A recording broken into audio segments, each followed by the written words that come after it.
रातो बटनमा सब्स्क्राइब गरिदिनु मैं साथै नजिकै रहेको बेल आइकनको घन्टी पनि आज दबाइदिनु होला। आप सभी शिव भक्तों को एक बहुत ही शिव जी की वरदानी कथा सुनाने जा रहा हूं, जिसका सावन में सुनने का अपना अलग ही महत्व है। जो इस कथा को सावन में श्रद्धा और भक्ति से सुनता है, उस पर शिव भोलेनाथ की कृपा जो है बरसती रहती है। तो सबसे पहले ओम नमः शिवाय, ओम नमः शिवाय, ओम नमः शिवाय, हर हर महादेव हर। ये कथा एक बहेलिया की है,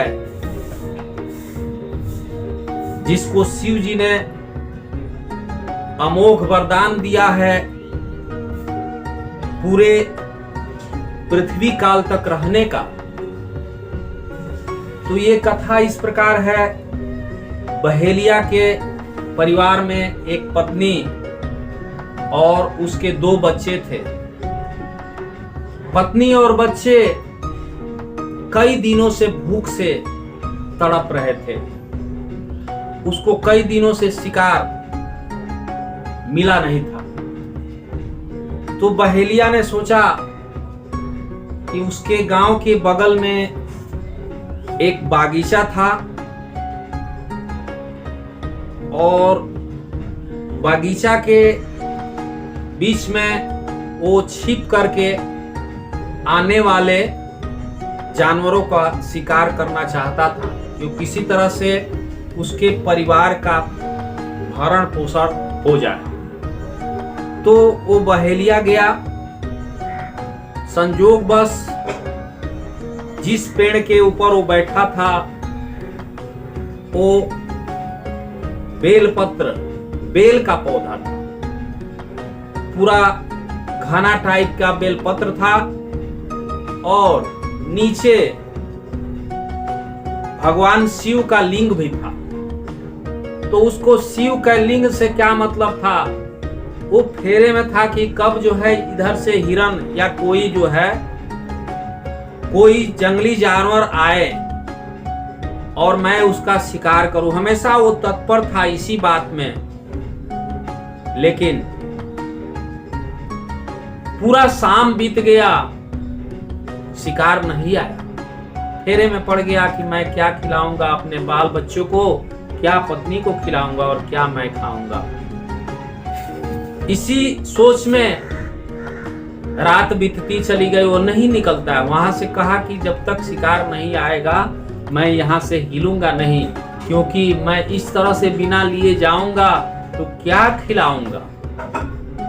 इस तरह से रात बीतती चली गई। 12 बज गए। सुबह होने को आ गया। 3 बजे, 4 बजने, पौ फटने को हो चली, लेकिन शिकार नहीं मिला। और रात भर जो है वो क्या करता था कि इधर देखता था उधर देखता था। वो जो बेलपत्र था देखने के लिए कि कहां से शिकारी है, थोड़ा घना पेड़ था, इसलिए वो बेलपत्र तोड़ करके और नीचे जो है वो तोड़ दे रहा था। बेलपत्र नीचे गिर रहा था। वो सारे बेलपत्र जो है शिव जी पर, भोले औधर डानी पर चढ़ रहे थे। वो गिर रहा। उसको क्या पता था कि कहां जा रहे हैं, उसको पता नहीं था। लेकिन वो सारे बेलपत्र जो है शिवलिंग पर गिर रहे थे। तो शिव जी ने सोचा कि अरे बाप रे, ऐसा तो कोई भक्त ही हमारा नहीं मिला आज तक, जो रात भर हमारी, दिन भर और रात भर हमारी पूजा करता रहे बेलपत्र से।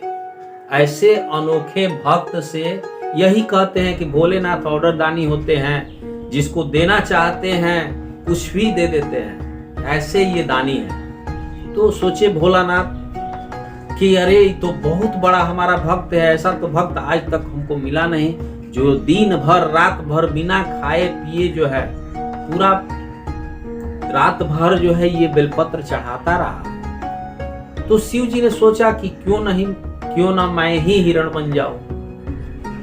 तो शिव जी क्या किए कि हिरण बन गए।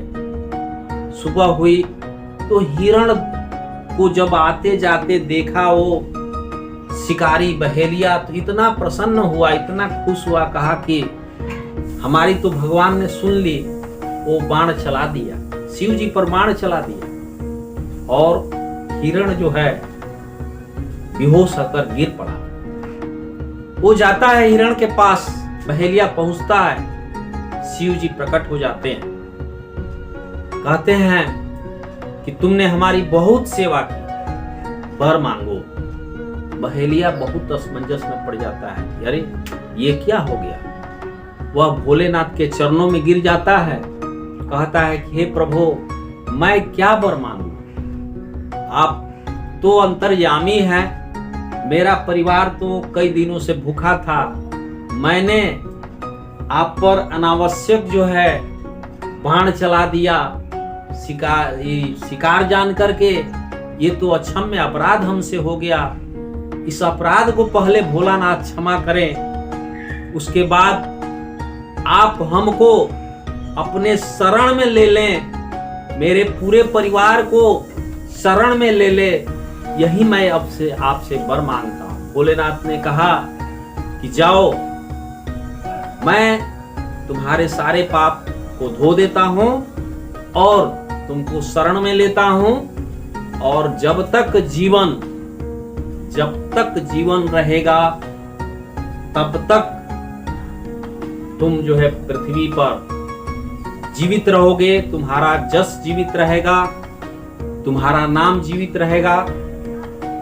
और ये घटना चूंकि सावन महीने में ही हुई थी, इसलिए इस घटना का काफी महत्व है। अगर आप ये घटना, ये कथा सुनते हैं तो निश्चित रूप से सावन में भोलेनाथ की कृपा के पात्र बनेंगे। हर हर महादेव शंभो, ओम नमः शिवाय, पार्वते पते नमः, ओम काशी कैलाशपति हर हर महादेव, विश्वनाथ